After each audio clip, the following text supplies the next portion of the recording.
Hello viewers, இன்றைக்கி என்ன சமையல் அப்படின்னு பார்க்கலாமா? இன்றைக்கி நம்ம வெஜிடபிள் பிரியாணி பண்ண போகிறோங்க. அட்டகாசமான சூப்பர் பிரியாணி பண்ண போகிறோம். இது பிகினர்ஸ்க்கு ரொம்பவே யூஸ்ஃபுல்லாக இருக்கும். சமையல் என்ன அப்படின்னு தெரியாதவங்களுக்கு, நியூலி மேரிட் கப்புள்ஸ்க்கு ரொம்ப யூஸ்ஃபுல்லாக இருக்கும். மற்றும் ஹாஸ்டலில் தங்கி படிக்கிறவங்க, வேலைக்கு போகிறவங்களுக்கு ரொம்பவே இந்த வீடியோ யூஸ்ஃபுல்லாக இருக்கும். கவனித்து பாருங்கள், எல்லாம் யூஸ்ஃபுல்லாக இருக்கும். டிப்ஸ் எல்லாம் நடுவில் கொடுத்துருப்பேன். இதில் நிறைய காய்கறிகள் வாங்கி வச்சுக்கோங்க. காய் எல்லாத்தையும் சேர்த்து வாங்கி வச்சிட்டிங்கன்னா நம்ம பிரியாணியாக செய்யலாம். உடலுக்கு ரொம்ப நல்லது. பிரியாணி சாப்பிடும்போது அதில் இருக்கிற வெஜிடபிள்ஸ்லாம் நமக்கு சத்து சேருது இல்லையா? அதனால் நமக்கு விட்டமின்ஸ் எல்லாம் நமக்கு சேரும். மற்றும் எல்லா வெஜிடபிள்ஸும் சேரும்போது நமக்கு உடலுக்கு நல்லது.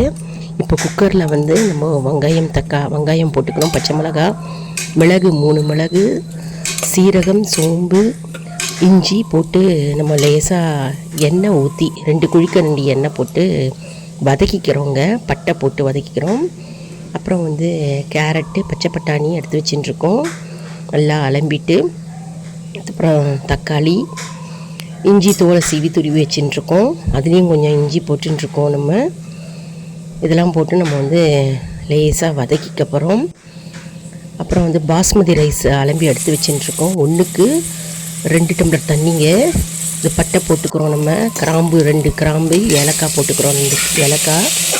இப்போ தக்காளியை போட்டு வதக்கிறோம் நல்லா அந்த எண்ணெயிலேயே. அப்புறம் மஞ்சப்பொடி போட்டுக்கிறோம். அப்புறம் 1/4 ஸ்பூன் மிளகாய் தூள் போட்டுக்கிறோம் அதுலேயே. அப்புறம்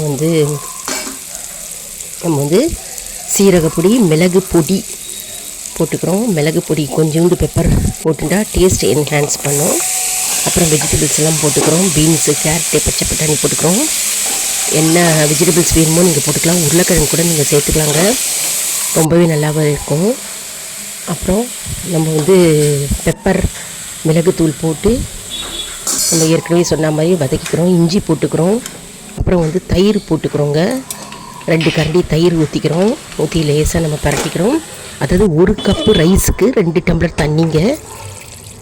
இப்போ தண்ணி போட்டுக்கிறோம். தண்ணி போட்டு அடியோடு கிளறி கொடுத்துக்கிறோம்.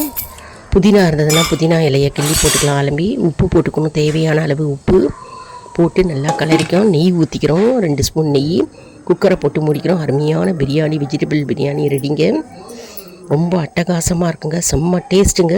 செஞ்சு பாருங்கள், லைக் பண்ணுங்கள், ஷேர் பண்ணுங்கள். ஈஸியாக டக்குன்னு செஞ்சு